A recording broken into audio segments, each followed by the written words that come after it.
पूर्व प्रधान बभनपुर बिकई पुत्तीलाल मौर्य की पत्नी श्रीमती कमला देवी जिंदाबाद जिंदाबाद।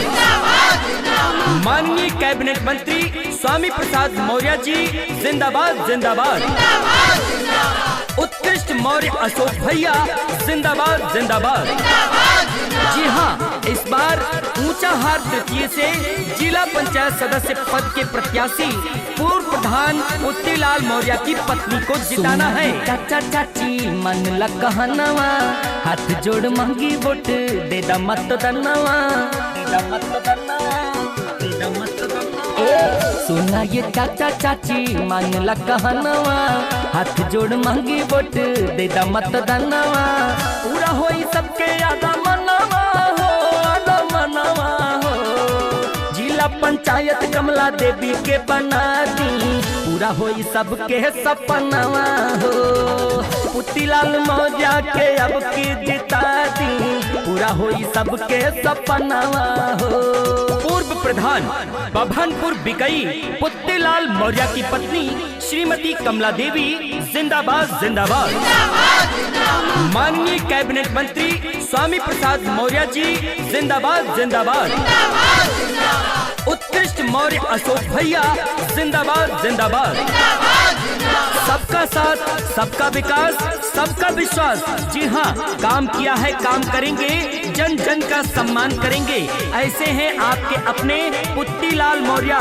तो इस बार पुत्तीलाल मौर्य की धर्मपत्नी कमला देवी को जिताएं और ऊंचाहार तृतीय का विकास करने में अपना सहयोग प्रदान करें। मांगिले वोट हो, करा सपोर्ट हो, खूब होई कमवा के क्षेत्र के विकास होई हो, जो सबके साथ होई हो।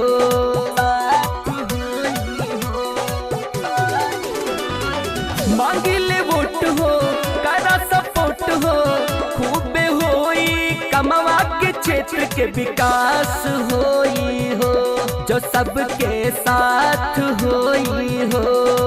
खुश होई सब कदम मनवा हो, हाँ मनवा हो। जिला पंचायत कमला देवी के बना दी, पूरा होई सबके सपनवा हो।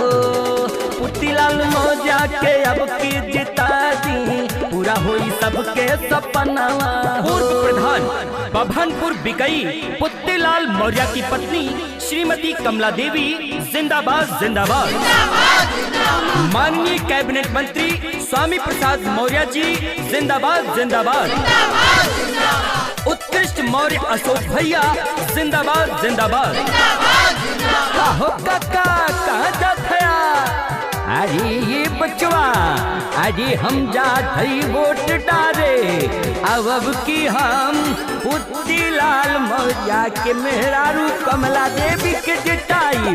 काहे से क्यों है क्षेत्र के विकास करी है हो, हम तो कहो नहीं के तू जितैया।